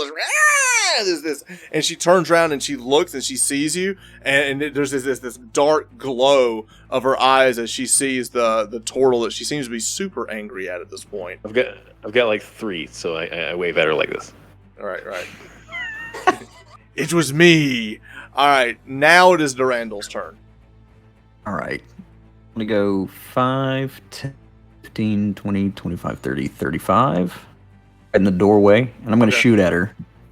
Okay. All right. So you run across. Just run down the wall. You run across the roof. You drop. You spin. You slide out the door with your arrow, and you take a shot with your magic arrow. I'm guessing. Yes. All right. You roll a 14 plus 6 is 20. That will hit. You roll an 8 total for the damage of the arrow. Is this your favorite enemy? It is. So roll Is another. that what is the bonus on the arrow? Is it +1? It is. So that would be 9 damage, and then Yeah. you also get another D4 for your favorite enemy. Yeah. 12. So 12 total damage. That's gonna be. Y'all have done a total of 56 damage. So you shoot the arrow. The magic arrow goes. As she turns, it begs. It just buries into her shoulder as she kind of reaches back, like ah! And she's still screaming. And she calls out. She goes, "Polly, help!" Oh. Don't help her, Polly. Ziv, it is your turn. Ooh. I'm going to That's who we heard outside. move up and jump as far as I can. I'm trying to come down on top of her with attacks. Okay. All right. So you run. You leap up with these claws. You land down with these.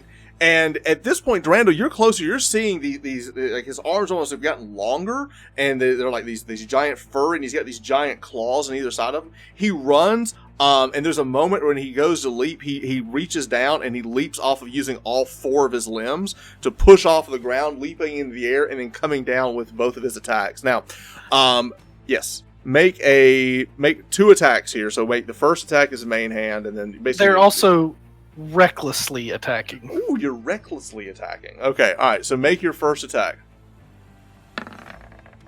You're down. right. 17 plus. Well, I'm going to roll again because it's reckless attack. Oh, okay. Just to see. 19. So that's going to hit. And then the second attack is a natural 20. Yes. Yep. There it is. Okay, all right. So the first attack is going to do d6 plus 7. And that's 11. And then your second attack is going to do 2d6 plus 7. All right, so you come down with that first claw, you dig it into the shoulder, which drives her to the ground. You bring in the other, you drag that in, you bring that claw in the back of her neck, and you just paw it back. As you paw it back, the head of this thing detaches and just rolls backwards as the rest of her body just kind of flinches for half a second, and then it dies. Nice. And as soon as I do that, I'm going to turn my head towards the suit of armor and sniff. I like it. All right, so you've still got this floating electricity. I keep saying electrical, and that's not even a word. There's a little electricity thing that's kind of following you around the flump from your ability. It kind of explodes next to the body. The body just kind of shakes a little bit as this thing is kind of following you around. And with that, the suit of armor looks over, and there's more. Esteel, roll Arcana check. Okay. 14. You do hear a spell, a ritual being cast out, and it's a summoning spell for some type of mount.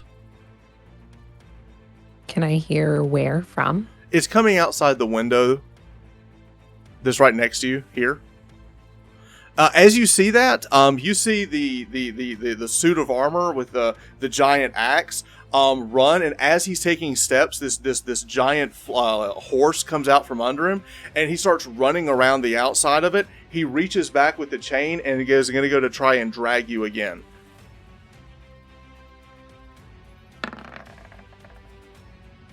Does a 17 hit you? It does. All right, so the good news is you only take 9 points of damage, but he grabs you, he pulls you out of the house, and begins to take off and drag you behind him. Which direction? This direction. Your saving throw for any of that? That's the next. It's the next one. Ah, nice. Okay, and with that, it is Baka's turn. Oh, did we just skip my turn? Yeah, Esteel didn't go. I apologize. It is Esteel's turn. Yeah, Esteel, it is your turn. So that would be before it even grabbed me. No, it grabbed you in between rounds. It's going on mags here. Correct. Okay. I did. It's okay. It is your turn. It's grabbed you. It is now your turn. Let's get back on.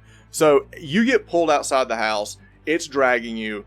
What do you want to do? I can only do a saving throw. Can I not?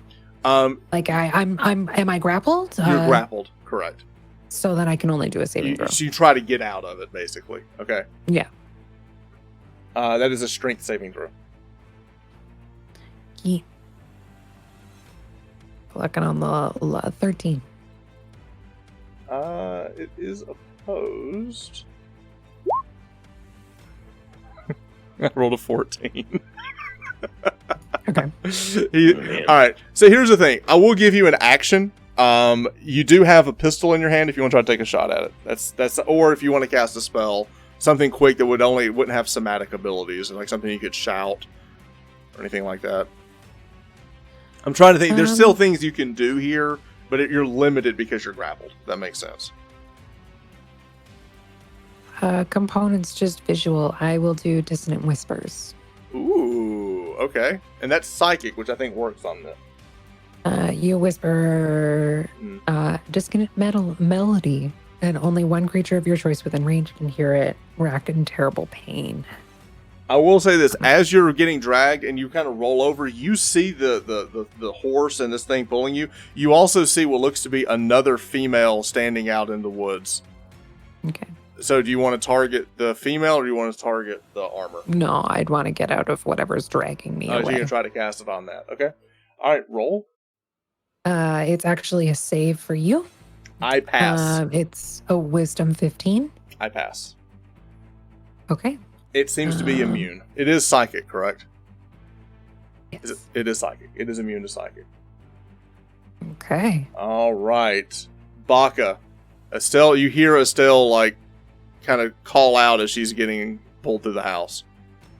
All right. I'm going to have to... I'll try and make my way over there.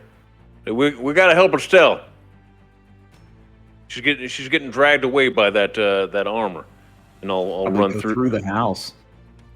Yeah, was there remind me, was there a hole right here where it's a small hole. The window is the way to go through. Okay. I will head that way then. There's going to be no windows left in this house. We're just going to jump through all of them. It pulled her ethereally through the wall, right? Yeah. Okay. Can I see? Yes. Can I see it from there? Yes, you can. Okay. The thing that's grabbing her, I'm gonna hit it with. I mean, best bet's level 2 magic missile. Ooh. Okay. That way, I know I'm gonna hit it. Roll your damage. We'll go thunder again. Okay. Let me do. Here's my. Holy cow! You Ladies and almost gentlemen, had the 4 magic missiles shoot out. He rolls on D4s A4, A4, A4, and A3 for a total of 15. Plus 1 for each, So 19 damage. 19 total damage, and it had already taken 14. So it's 33 damage this thing has now taken. Wow. Hang on a second. Oh, Laz, why couldn't you just roll straight 4s? I don't know. I don't know. The effort. As you run through and all 4 of those shoot out, the armor, each missile seems to hit and it starts breaking apart different parts of the armor. All of the armor shatters, and as soon as the armor shatters to the ground, the horse dissipates and Estelle stops being dragged across the ground as you did exactly the number of damage you had to do to stop it, to the number. Perfect. Nice. Yay. I brush off my shell a little bit. Thank you, Baka. And with that, you're welcome. Darundal, what do you want to do? Alright, 5, 10, 20, 25, 30. Can I just jump through the window? You can. Alright, 35. Alright. Do I see this hag? You do. How far away is she? She looks different than the other. What a cutie. What a looker. And she's sitting looking at his staff. You see these giant necklaces kind of adorning off of her neck. And she looks over and she kind of sees you. What do you want to do? But she's probably 45 feet away from you. Okay, I'll shoot at her. She's kind of off the map. Yeah, she's way off this way. I'm just putting her there for the sake of argument, but she's way off the map. You roll a 24. You do hit her. You do 6 points of damage. It's actually magic arrows do 7 points of damage. Is this your favorite foe? It absolutely is. It just happens to be your favorite foe. All right, roll another d4 damage. All right, so you do 10 total damage as the arrow goes to the air. It hits her. You hear her just scream like, "Ah!" As she kind of cackles off into the distance. And with that, Xiv, it is your turn. If all I do is double move, how fast can I go now? You can go 60 feet. Actually, no, you can go 70 feet. Just crash through the... As the crow flies, just go through the cabin. And pray it doesn't fall on our pig friend.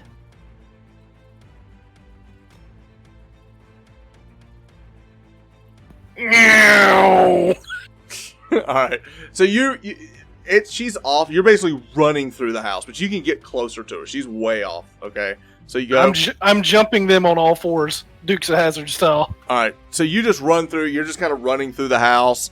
And you break through the window, you slide, in the distance about another 30 feet off, you see this hag with light, this little bit of a light coming out of her from this magical arrow that's sticking in her. As she looks out, it's her turn. I'm not raging at this point, I would guess. No, you're not right this second. So you drop the rage. As she looks about, she runs and she kind of like disappears into the darkness and fades away. She seems to have vanished, and that's going to drop us out of combat as she leaves. Darundal, now Xiv, as you're going around, you stop for a second, and as you look down, the fur on your arm seems to be shedding off, and you kind of start shaking your arms as all of the fur just kind of drops to the ground, and your arms return to normal.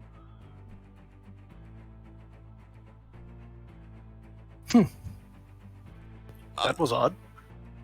Yeesh. Esteel, you're laying on the ground. You kind of roll over. The spectral chain is gone. There's pieces of this armor strode about the yard itself. There's no sign of the spectral horse. And you look around, and whatever that female was in the distance seems to be gone. Is there anything you'd like to do? Can I go look at the other hag's body? You may. You stand up, you kind of brush yourself off, you walk around, you see the hag's body off. As you get closer to it, you hear the distant sound of the thundering hooves coming down the road. I would yell, "We've got visitors! I don't know if they're good or bad, but I can hear hooves."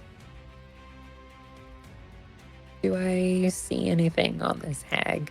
You reach down, you do see a strange pouch. You pick up the pouch off of the hag itself. You also pick up a staff. And between the staff and the pouch, you're not sure what they are, but those are the things that you find on them. Okay.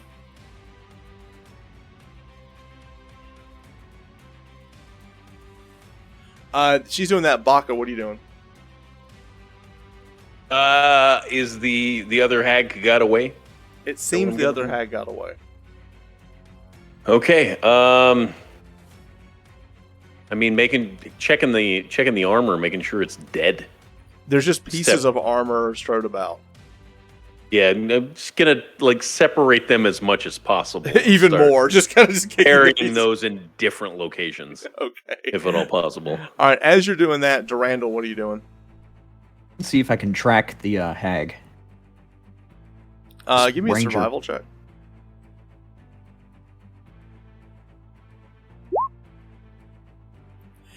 It's almost as if she has stepped through the mist and her footsteps disappeared. She's totally... But this very much interests you. She seems to have traveled through the mist. Right. By my law! Alright. What are we doing? Xiv, what are you doing? I'm gonna help Baka. I'm gonna go inside and look for any trunks, footlockers, anything that could be small to put pieces of armor in, separated. Okay, so you're gonna try to That's a good hide idea. hide it around the house. I'm gonna throw the breastplate in the well. Okay, all right. So you're totally separating the armor and kind of hiding it about places. Okay, Well, yeah. So, and a piece of armor can't scurry out of the ground. It's in a box. correct. Buried. As you're doing that, as you're looking about, you see the pig is no more. You look around and you see this old farmer crawling out from under the bed and going, is she gone? Well, I would say so if you're back to this state. What are you Howard? monster? You're a monster. Giant turtle talking. What are you doing? Yeah, I'm a turtle. Is his name Howard? Yes. Now, Esteel, you're outside looking for the rider that's coming down the road. On the inside, Howard is seeing Xiv and the turtle, and he's just looking about, going, "What's going on?" I'll tell you what. You stay right here.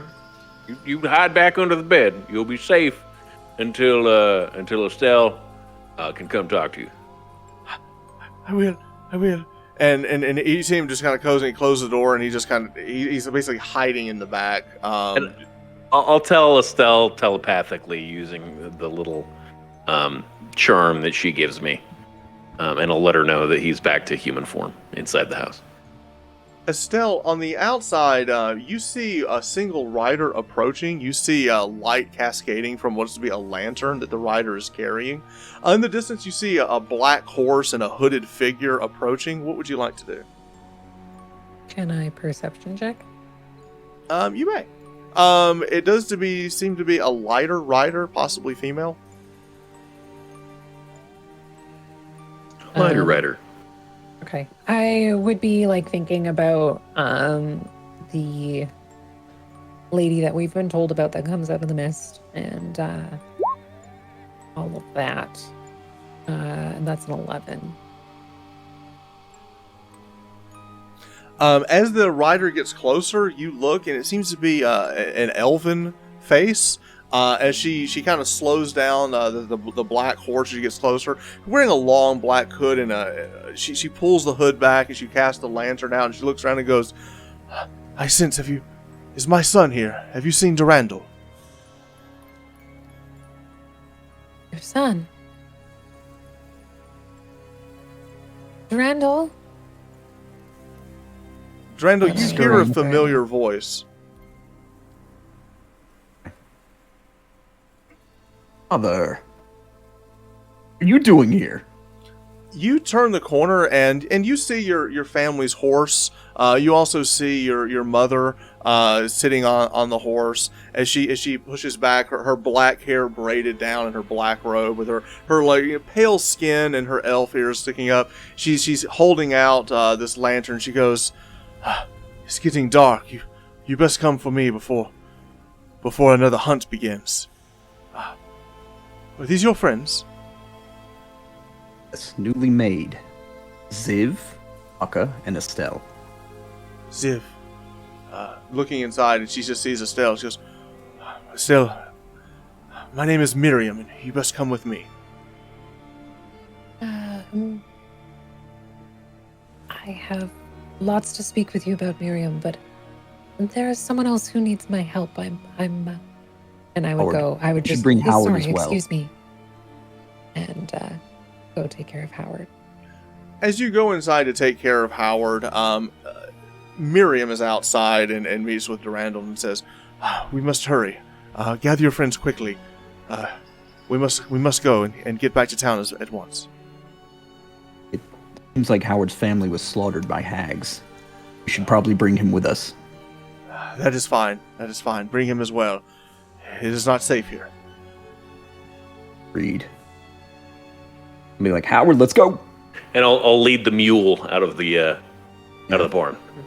You lead With the us. mule out of the barn, and as she looks over, she sees the turtle and goes, "You best hide yourself before we get to Verone. They don't take kindly to strange folk. But quickly, we must get to town." Does she say anything about me? She sees you, and she doesn't think too much of you. She's more paying attention to the turtle, drawing the horse. Kind of pull up my collar and hunch down as much as I can. Okay. Baka, I can help you with that if need be. And with that, she leads you down the road into the night as you get closer to the small hamlet of Verone. In the distance, you see the lights of the town in the night.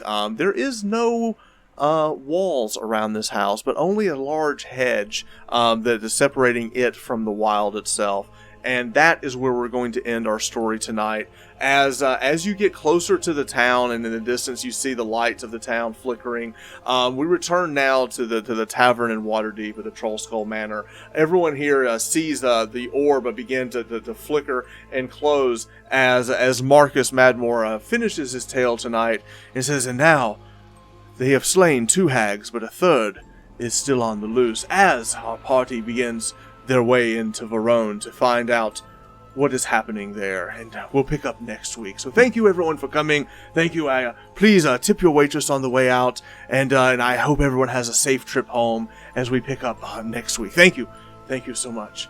And with that, we will end episode 3 of Masters of Dread and pick up next week for episode 4. So thank you so much for joining us until we catch up next week.